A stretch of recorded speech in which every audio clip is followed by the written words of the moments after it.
नमस्कार फ्रेंड्स, रश्मी साटम्स रेसिपीजमध्ये मी रश्मी साटम आपलं मनापासून स्वागत करते।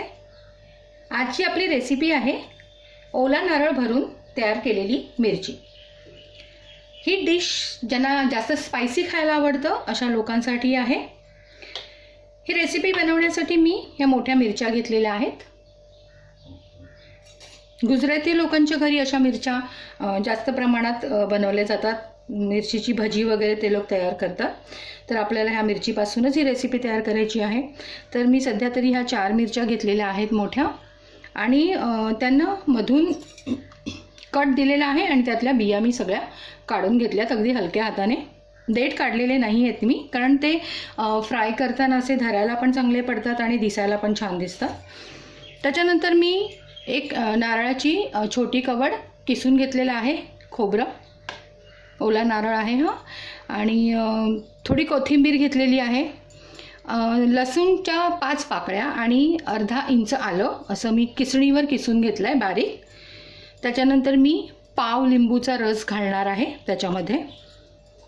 मीठ घेतलेलं आहे आणि तेल घेतलेलं आहे। मुळातच मिरची तिखट असल्यामुळे आपण त्याच्यामध्ये आणखीन काही मिरची मसाला वगैरे असं काही घालणार नाही आहोत। अगदी सोपी सरळ पद्धत आहे। तुम्हाला आवडत असेल तर थोडंसं आपण जिऱ्याचा सुद्धा वापर करू शकतो याच्यामध्ये, किंवा जर भाजलेल्या जिऱ्याची थोडी पूड असेल तर आपण ती सुद्धा याच्यामध्ये घेऊ शकतो। तर आपण आता तयारी करूया। सर्वात आधी आपल्याला हे खोबरं आहे ते ह्याच्यात बारीक करून घ्यायचं आहे। आपण कोथिंबीर आधी घालूया म्हणजे बारीक नीट वाटली जाईल, आणि मग हे खोबरं घेऊया। हा लसूण आणि आल्याचा जो क्रश आहे तो मी मिक्सरमध्ये लावत नाही आहे, तो असाच मी घालणार आहे त्यात। आपण हे आता वाटून घेऊया। मीठसुद्धा आपण नंतर घालायचं अंदाज घेऊन, आणि हे जे वाटण आहे ते पाणी न घालता वाटायचं आहे, हे लक्षात ठेवायचं आहे। आपलं खोबरं छान वाटून झालेलं आहे, तुम्ही बघू शकता। असं दरदरीत करून घेतलं आहे मी, याची पेस्ट केलेली नाही आहे। आता आपण याच्यामध्ये बाकीचं सगळं साहित्य मिक्स करायचं आहे।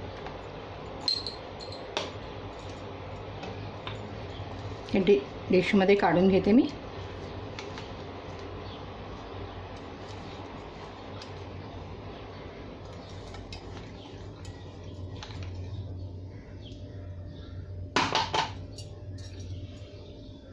आता आपल्याला याच्यामध्ये हे आलं आणि लसूणचा जो क्रश आहे तो मिक्स करायचा आहे। जिरं ऑप्शनल आहे, तुम्हाला आवडत असेल तरच घालायचं आहे। आणि मीठ आता आपल्याला जपून वापरायचं आहे। तुम्ही सरळ टेस्ट करून बघू शकता की बाबा आपलं मीठ व्यवस्थित लागलेलं आहे की नाही, कारण जास्त मीठ पडण्यापेक्षा आपण जपून जपून चेक करून घातलेलंच चांगलं असतं। लिंबूचा रस पिताना जर बी पडली असेल त्यात तर ती काढून टाकायची आहे, म्हणजे आपल्या पदार्थाला कडवटपणा येणार नाही। मी थोडीशी जिरं पूड घालते, अगदी थोडी, आणि याला आपल्याला आता व्यवस्थित मिक्स करायचं आहे।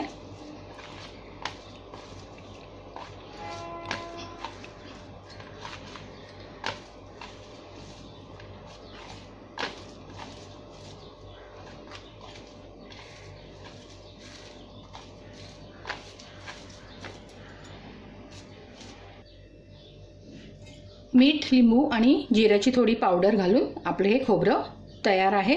आणि मी चेक करून बघितलं, त्याला व्यवस्थित आंबटपणा आहे। खोबऱ्याचा थोडासा जो गोडवा असतो तो आहे, आणि मीठ टाकलेलं आहे। व्यवस्थित छान तयार झालेलं आहे आपलं हे सारण। आणि आपल्याला आता ह्या मिरच्यांमध्ये भरून घ्यायचं, हलक्या हाताने भरून घ्यायचं आहे आपल्याला।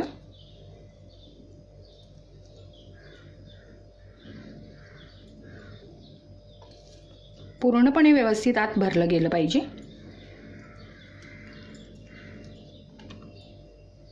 हे भरताना मिरची थोडीशी तुटतेच, पण काही हरकत नाही।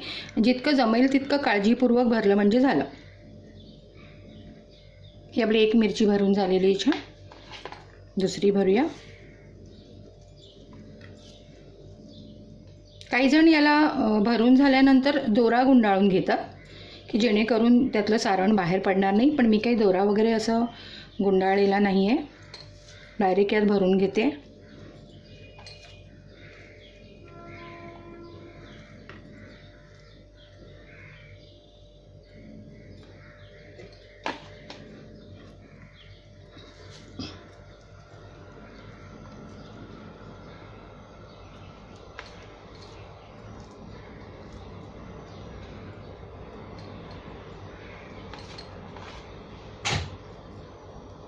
आपल्या 4ही मिरच्या भरून तयार आहेत.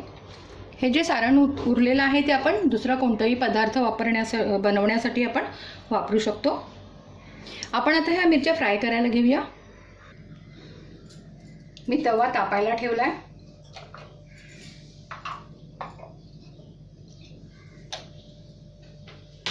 यामध्ये आपण आता तेल घालून घेऊया.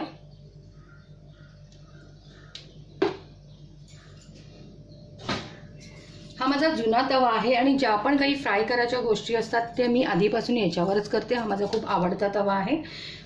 जुनं ते सोनं म्हणतात त्याप्रमाणे. त्याच्यामुळे पॅन जरी असला तरी खूपदा मला याच्यामध्येच काही गोष्टी फ्राय करायला आवडतात, ज्या व्यवस्थित होतात त्याच्यामध्ये.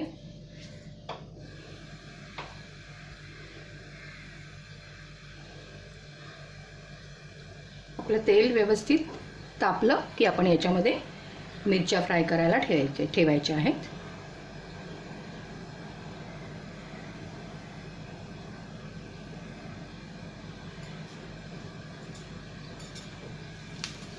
आपलं तेल छान तापलंय.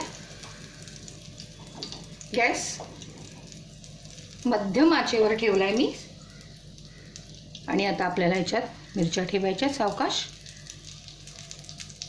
आणि ह्या मिरच्या फार हळुवारपणे आपल्याला सावकाश करायचे, सावकाश शेकून घ्यायचे.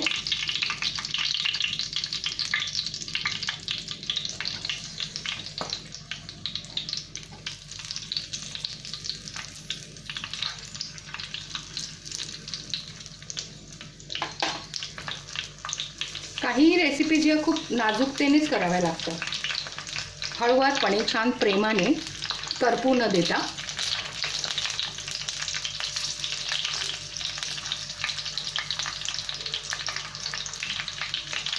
जशा मिरच्या शेकत जातील आपल्याला हळूहळू अशा फिरवून त्यांना शेकायचं. आणि हे करताना मग चिमट्याचा वापर, परत हा देठ धरून पण तुम्ही असं साईडला घेऊन असं फिरवून शेकू शकता.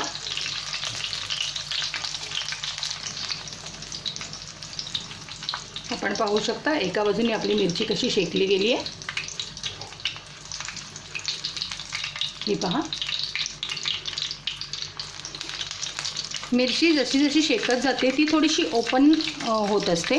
त्याच्यामुळे आपल्याला एक चमचा घेऊन जर त्यातलं खोबरं बाहेर पडत असेल तर ते थोडंसं आतमध्ये दाबून घ्यायचं.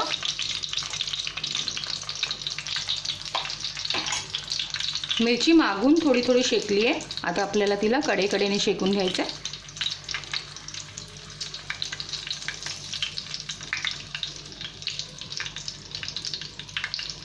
शेकताना मिरच्या अशा पद्धतीने लावायच्या की एका मिरचीच्या आधारे दुसरी मिरची अशी राहील आणि कडेने शेकली जाईल. अशा पद्धतीने ह्या मिरचीच्या आधाराने ही मिरची ठेवली आहे मी, ह्या मिरचीच्या आधाराने ही आणि ही.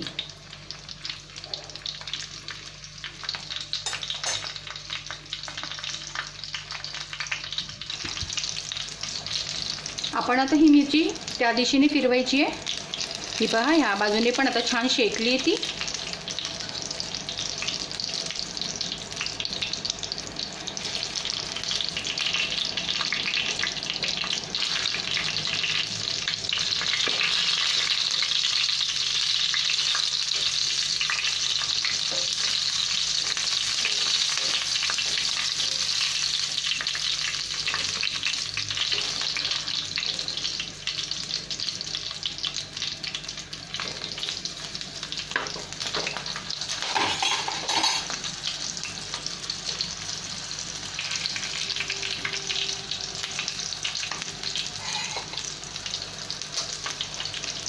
ह्या मिरच्या मध्यम आचेवर जर आपण शेकल्या तर हळूहळू आतपर्यंत व्यवस्थित त्या शेकल्या जातात. जर गॅस आपण फास्ट ठेवला तर त्या वरून पटकन करपून जातात, पण आतमध्ये थोड्याशा अशा कचवट राहतात. आपल्या मिरच्या छान मस्त शेकल्या जातात.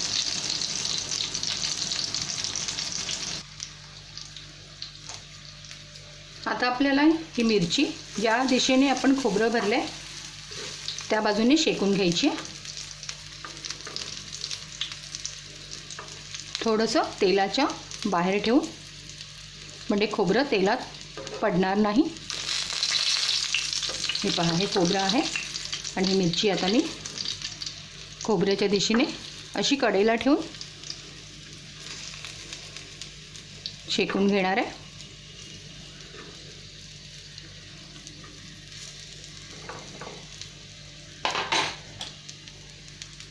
बघा, आपली मिरची एकदम छान शेकली गेली आहे. आपल्या मिरच्या आता तयार आहेत. थंड झाल्यानंतर आपल्याला प्लेटमध्ये काढून घ्यायच्या आहेत. आपल्या भरलेल्या मिरच्या मी टिश्यू पेपरवर काढून घेतलेल्या आहेत. थोड्या वेळाने आपल्याला ह्या मिरच्या अशा फिरवून घ्यायच्या आहेत, म्हणजे त्याचं सगळं तेल जे आहे ते टिश्यू पेपरमध्ये पूर्णपणे सोक होऊन जाईल. फ्रेंड्स, हे तळलेले पदार्थ असतात, तिखट पदार्थ असतात, हे आपल्या स्वास्थ्यासाठी हानिकारकच असतात तसे. त्याच्यामुळे आवडत जरी असले तरी तिखट आणि तेलकट याचं प्रमाण आपल्या जेवणामध्ये थोडंसं कमी असलेलं चांगलं. तेव्हा अशा रेसिपीज ज्या आहेत त्या महिन्यातून किंवा 2 महिन्यातून अशा एकदा खायला काहीच हरकत नाही. आता यातलं तेल सोक झाल्यानंतर आपण बाउलमध्ये सर्व करून घेऊया. फ्रेंड्स, आपल्याला माझी ही रेसिपी नक्कीच आवडली असेल तर प्लीज लाईक करा, शेअर करा आणि माझे चॅनल सबस्क्राईब करा. धन्यवाद.